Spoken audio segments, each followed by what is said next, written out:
अस्सलाम वालेकुम व्यूअर्स, मैं हूं सैयदा सना फ़ातिमा और आप देख रहे हैं YouTube channel learn English with सना फ़ातिमा।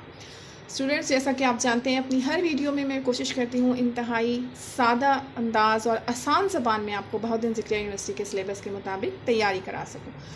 तो आज के लेक्चर में हम सीखेंगे हाउ टू एक्सप्लेन अ स्टेंसा। आपको पता है बच्चों कि आपका जो इंग्लिश ए का पेपर होता है उसमें फर्स्ट क्वेश्चन में आपको कोई से 5 स्टेंजाज में से 2 स्टेंजाज को with reference to context explain करना होता है। रेफरेंस और कॉन्टेक्स्ट कैसे लिखा जाता है ये हम पहले देख चुके हैं और आपको यहाँ पे मेरे चैनल पर वीडियोस मिल जाएंगी। आज के इस लेक्चर में हम देखेंगे कि हमें वो एक्सप्लेनेशन जो है वो कैसे करनी होती है। आपका ये क्वेश्चन जो है, क्वेश्चन नंबर 1, ये 20 मार्क्स का होता है। इट मीन्स कि आपका एक स्टेंजा के 10 मार्क्स होते हैं, जिसमें से 5 मार्क्स जो हैं वो आपके रेफरेंस और कॉन्टेक्स्ट के होते हैं, जबकि 5 मार्क्स जो हैं वो आपके एक्सप्लेनेशन के होते हैं।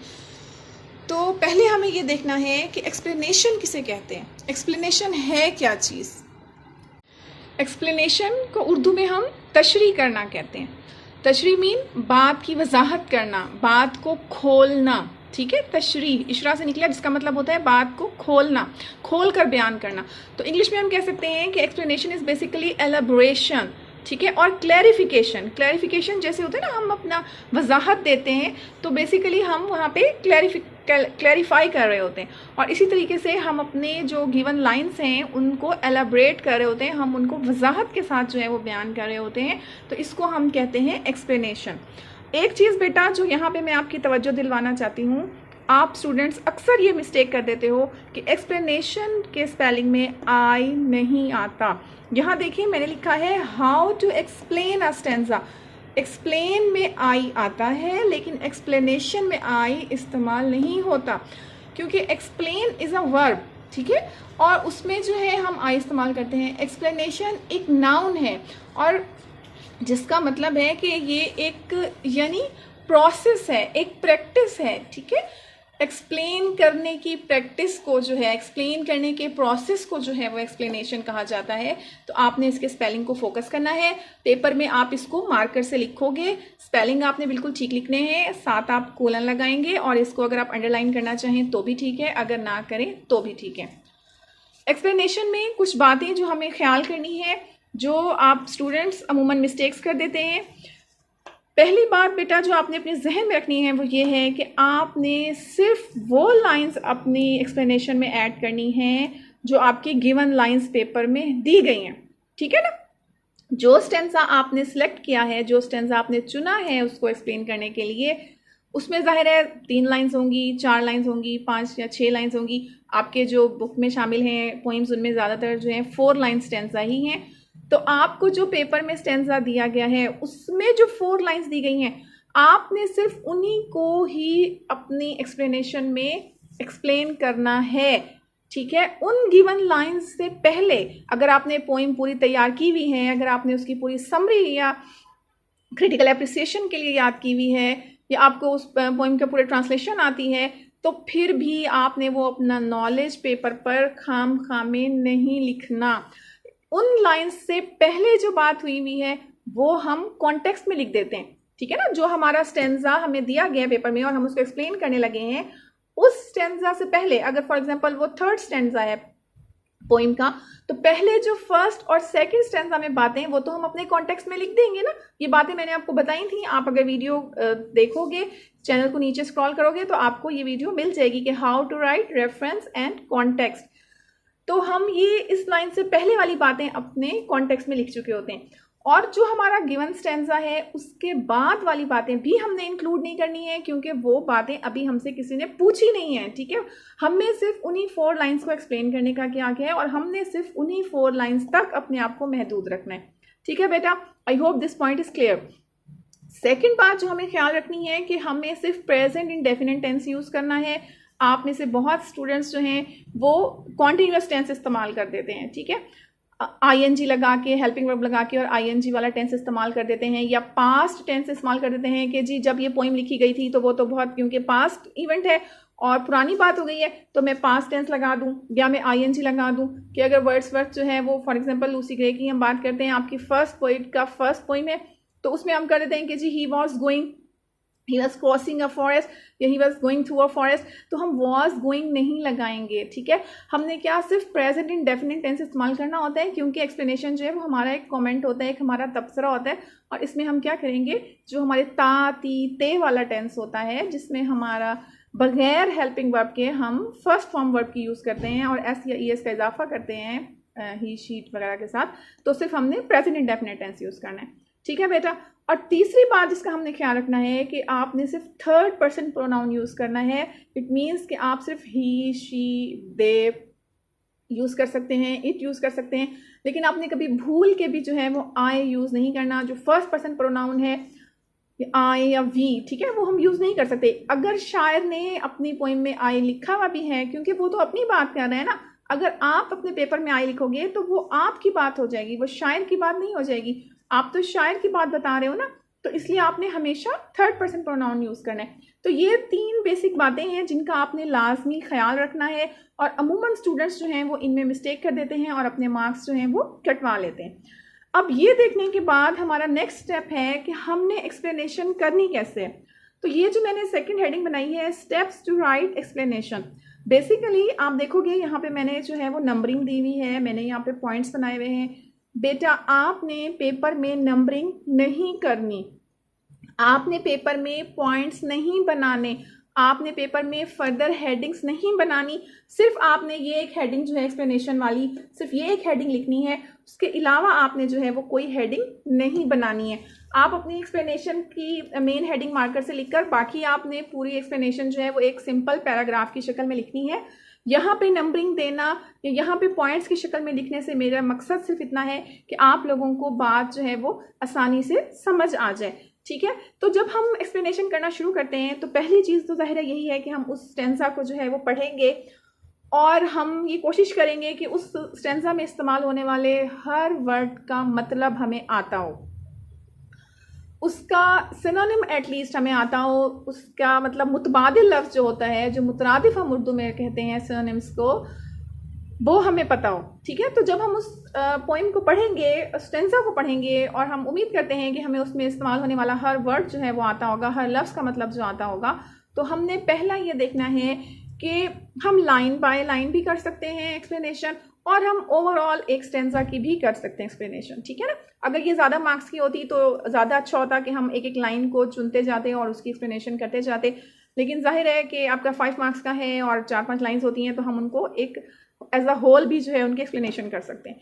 तो हमें पहला स्टेप जो होता है, पहली स्टेज जो होती है, ये मैं सिर्फ आपको फिर बता रही हूँ, ये मैं आपको समझाने के लिए सिर्फ पॉइंट्स बनाए हैं, वहाँ पे आपने पॉइंट्स नहीं बनाने।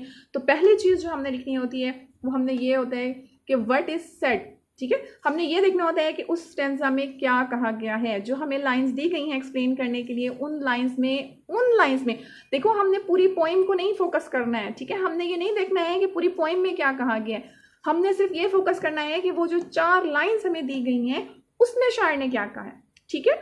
और जब आपको ये समझ आ जाता है, मतलब जो उसने कहा है, जो उसकी बात है, उसी बात को आपने रीराइट करना है, दोबारा से लिखना है, लेकिन किस तरह से, सिंपल इंग्लिश में, अपने अंदाज में, एक सादा अंदाज में। जैसे आप लोग अपना उर्दू के पेपर में स्लीज करते हो ना, स्लीज उर्दू में लिखे और आप उसको क्या करते हो, एक आसान जबान में लिखते हो।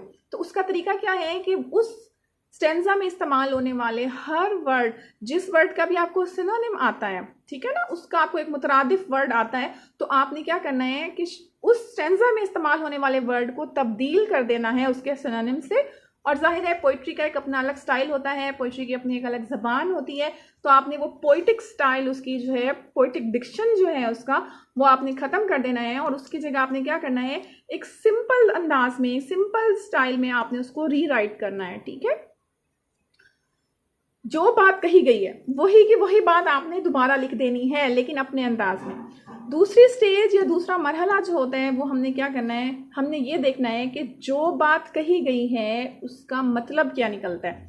जाहिर है पोइट ने अगर एक शेर लिखा है या एक नज़्म लिखी है, तो उस नज़्म का या उस शेर का एक मतलब भी तो होगा ना, एक उसने बात की है तो उसका कोई मतलब भी तो होगा ना।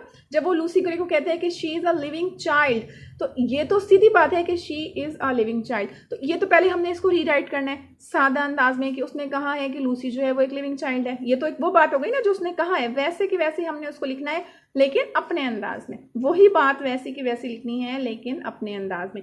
दूसरे नंबर पे हमने देखना है कि लिविंग चाइल्ड जब वो कह रहा है तो इसका क्या मतलब है, ठीक है, जो उसकी अपेरेंट। तो बेटा ये बात आप यहाँ पे ध्यान में रखेंगे कि किसी भी बात के हमेशा 2 लेयर्स मीनिंग होते हैं, मीनिंग्स हमेशा 2 लेयर्स होते हैं। एक जिसको हम सरफेस मीनिंग कहते हैं, ठीक है, एक जिसको हम सतही मीनिंग कहते हैं। सतह होता है ना, सतह से सतही, सरफेस मीनिंग होता है हमारा, जो हमारी फर्स्ट लेयर ऑफ मीनिंग होती है, जो कि हमारा अपेरेंट मीनिंग होता है, जो हमारा बिल्कुल जाहिर होता है। जैसे हम उस बात को पढ़ते हैं या हम उस बात को सुनते हैं तो वो बात जो है वो हमें फौरन समझ आ जाती है, ठीक है ना, बिल्कुल सादा सा जो मतलब होता है, जो बिल्कुल हमारी यानी दिमाग में फौरन आ जाता है कि इस बात का क्या मतलब है।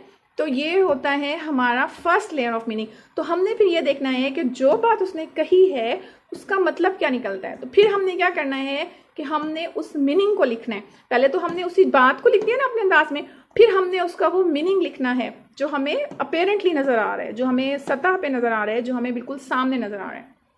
तीसरी चीज़ बेटा, जब आपने उसको एक्सप्लेन करना है तो आपने ये देखना है कि उन गिवन 4 लाइंस में पूरी नज्म की बात नहीं हो रही, सिर्फ वो स्टेंजा जो आपने चूज़ किया है उस स्टेंजा में कौन कौन से लिटरेरी डिवाइसेस इस्तेमाल हुए हैं, लिटरेरी डिवाइसेस क्या होते हैं और पोइट्स उनको कैसे इस्तेमाल करते हैं, ये भी मैं आपको जो है अपने पहली वाली वीडियो में बता चुकी हूँ। अगर आप स्क्रॉल करोगे नीचे तो आपको स्टाइलिस्टिक एनालिसिस के नाम से ये सारा लेक्चर तफसील से मिल जाएगा।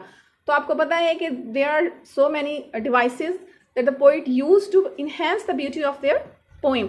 तो बहुत सारे लिटरेरी डिवाइसेस होते हैं, जैसे आपके सिमिली हो गई, मेटाफर हो गया, इमेजरी हो गई, सिंबल्स हो गए, पर्सोनिफिकेशन हो गई और सो मैनी।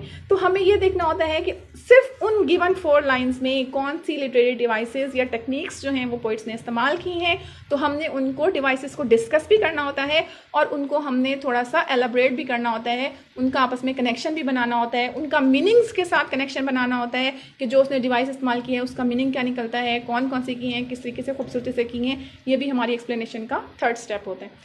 चौथा स्टेप होता है जिसको मैंने कॉन्टेक्स्ट के नाम से लिखा है। बेटा कॉन्टेक्स्ट जो है वो आपने एक्सप्लेनेशन वाले पैराग्राफ में नहीं लिखना कॉन्टेक्स्ट, लेकिन मैंने यहाँ पे सिर्फ इसलिए लिखा है कि जब तक आपको उन 4 लाइंस का कॉन्टेक्स्ट नहीं पता होगा आपको वो मीनिंग सही समझ ही नहीं आएंगे। कॉन्टेक्स्ट जो है बेसिकली पस मंज़र को कहते हैं, बैकग्राउंड को कहते हैं। तो ये हमें पोइट का भी पता होना चाहिए और हमें उस वक्त का, उस दौर के भी हालात पता होने चाहिए। जब तक हमें नहीं पता होगा कि उस पोइट के हालात ज़िंदगी क्या थे, जब तक हमें नहीं पता होगा कि उस पोइट की ज़िंदगी में कौन कौन सी इंपॉर्टेंट वाक़यात हुए हैं, जब तक हमें नहीं पता होगा कि वो पोइट अपनी ज़िंदगी में किस हालात से गुजरा है, हम उसकी पोइट्री को सही तौर पर नहीं समझ पाते। इसी तरीके से जब तक हमें ये ना पता हो कि जिस दौर में, जिस टाइम में ये पोइम कंपोज की गई थी उस दौर में क्या सिचुएशन थी, क्या हालात थे, क्या ट्रेंड्स थे, क्या ट्रेडिशंस थी, तो वो हमें समझने के लिए ज़रूरी है कि हमें कॉन्टेक्स्ट पता हो। फॉर एग्जाम्पल, अगर पोइट ने कोई ऐसा सिंबल यूज़ किया है जो कि किसी जंग से रिलेटेड है, किसी इंपॉर्टेंट इवेंट से रिलेटेड है, हिस्टोरिकल इवेंट से रिलेटेड है, जब तक हमें उस हिस्टोरिकल इवेंट का नहीं पता होगा, जब तक हमें ये नहीं पता होगा कि उस दौर में या उस टाइम में जो है वो जंग हो रही थी, किन ममालिक के दरमियान हो रही थी, तो इस तरह की चीज़ें जो हैं वो हम नहीं समझ पाएंगे जब तक हमें कॉन्टेक्स्ट नहीं पता होगा। तो ये बेसिकली कॉन्टेक्स्ट हमने अपने एक्सप्लेनेशन में नहीं लिखना होता, लेकिन यहाँ पे मैंने इसलिए लिखा है कि 4th स्टेप पे हमने उन गिवन स्टैंजा के कॉन्टेक्स्ट के ऊपर गौर करना होता है कि इधर कोई ऐसी बात है, कोई ऐसी चीज़ है जो कि कॉन्टेक्स्ट रिलेटेड हो, ठीक है, जिसका हमें एक्सप्लेन करना ज़रूरी हो अपने ऑडियंस को, जिसका हमें बताना ज़रूरी हो, माजी की कोई बात, ठीक है, या शायर से रिलेटेड कोई बात, ताकि हमारे शायर को ताकि हमारे जो रीडर है उसको वो हमारा स्टैंजा सही समझ आ जाए। उसके बाद जब हम कॉन्टेक्स्ट को समझ लेते हैं, जब हम कॉन्टेक्स्ट पे गौर करते हैं, जब हम कॉन्टेक्स्ट को देख लेते हैं और समझ लेते हैं, तो फिर हमारे सामने खुलता है 2nd लेयर ऑफ मीनिंग, ठीक है। यहाँ भी मैंने लिखा था 1st लेयर ऑफ मीनिंग, और मैंने आपको बताया है कि मीनिंग्स हमेशा 2 फोल्ड होते हैं, ठीक है। एक हमारा अपेरेंट मीनिंग होता है, लेकिन जब हम कॉन्टेक्स्ट को देख लेते हैं, जब हम लिटरेरी डिवाइसेस को देख लेते हैं, जब हमने देख लिया है कि उसने अगर कोई सिंबल्स यूज़ किए हुए हैं, तो हम देखेंगे ना कि वो कौन सी चीज़ को उसने किस चीज़ के सिंबल के तौर पर इस्तेमाल किया हुआ है। जब हम कॉन्टेक्स्ट देखेंगे, हम देखेंगे कि उसने कोई एलुजन इस्तेमाल किया हुआ है, अगर उसने किसी चीज़ का जो है वो रेफरेंस दिया हुआ है तो वो कौन सी चीज़ थी, हम उसको एक्सप्लेन करेंगे। तो फिर हमारे सामने खुलती है 2nd लेयर ऑफ मीनिंग, जो इनर मीनिंग्स होते हैं, जो डीप मीनिंग्स होते हैं, ठीक है ना, जो ऐसा मीनिंग होता है जो बाज़ाहिर नज़र नहीं आ रहा होता है। तो फिर हमने वो 2nd मीनिंग को जो है वो लिखना होता है। एक अपेरेंट बात जो हमने लिख ली थी, उसके बाद हमने मज़ीद सोचना होता है कि इसके अलावा भी शायद इसके अंदर जो है वो कोई दूसरा मीनिंग था, दूसरा कोई पैगाम था, दूसरी कोई बात थी जो शायर ने करनी थी, और वो हमें तब समझ आएगी जब हमने लिटरेरी डिवाइसेस को भी कर लिया है और हमने कॉन्टेक्स्ट को भी देख लिया है। तो बेटा इस तरीके से जो है ना हमारा हो जाता है एक्सप्लेनेशन। एक्सप्लेनेशन के लिए एक बहुत इंपॉर्टेंट टिप जो मैं आपको दूंगी वो ये है कि जब भी आप एक्सप्लेनेशन अपनी करने बैठोगे, आपने ये नहीं सोचना है कि जी मेरे एग्जामिनर को तो सब कुछ आता है या मेरी टीचर को तो पता चल ही जाएगा या मुझे मतलब इतना तफसील से लिखने की जरूरत नहीं है। एक्सप्लेनेशन करते हुए हमेशा आप ध्यान में ये रखें कि आप किसी लेमैन को समझा रहे हैं, आप किसी इलिटरेट बंदे को समझा रहे हैं, आप किसी ऐसे बंदे को एक्सप्लेनेशन कर रहे हो, किसी ऐसे बंदे के लिए एक्सप्लेनेशन कर रहे हो जिसे कुछ नहीं पता है, जिसने वो पोइम नहीं पढ़ी हुई है, जिसने वर्ड्सवर्थ के बारे में जिसको कुछ नहीं पता है, और उसको ये भी नहीं पता है कि लूसी ग्रे क्या चीज़ है, लूसी ग्रे में क्या लिखा हुआ है, लूसी ग्रे की क्या स्टोरी है। तो जाहिर है अगर आपको रैंडम 4 लाइन्स दे दी जाएं कि आप ना ये अगले बंदे को समझा दो, तो ऑब्वियसली आप कोशिश करोगे कि आप बहुत सादा ज़बान इस्तेमाल करो, आसान अंदाज इस्तेमाल करो, आसान ज़बान इस्तेमाल करो, और आप हर बात जो है ना जो आपको लगेगा कि इस बंदे को जानना ज़रूरी है वो आप बताओगे ना। आप थोड़ा वर्ड्सवर्थ का तारुफ दोगे, आप उस पोइम की स्टोरी बताओगे, और आप जो है वो क्या करोगे कि हर लफ्ज़ को, हर बात को जो है ना वो खोल के बताने की कोशिश करोगे ताकि उस बंदे को समझ आ जाए। जब आप अपने जहन में ये रखोगे कि मेरा रीडर जो है या मेरा लिसनर जो है वो बिल्कुल एक लेमैन है, ठीक है, एक बिल्कुल ही यानी नेव पर्सन है और एक बिल्कुल इलिटरेट पर्सन है, तो उतनी ही अच्छी आपकी एक्सप्लेनेशन होगी। ठीक है बेटा, आई होप आपको आज का लेक्चर समझ आ गया होगा और आपने सीख लिया होगा कि हमें एक्सप्लेनेशन कैसे करनी है। अगर वीडियो आपको पसंद आई है तो लाइक का बटन दबाना मत भूलिएगा, चैनल को सब्सक्राइब करें और साथ में बेल आइकन को भी प्रेस कर दें ताकि हर नई आने वाली वीडियो का आपको नोटिफिकेशन मिल सके। अल्लाह हम सबका हामी और नासिर हो। अल्लाह हाफिज़।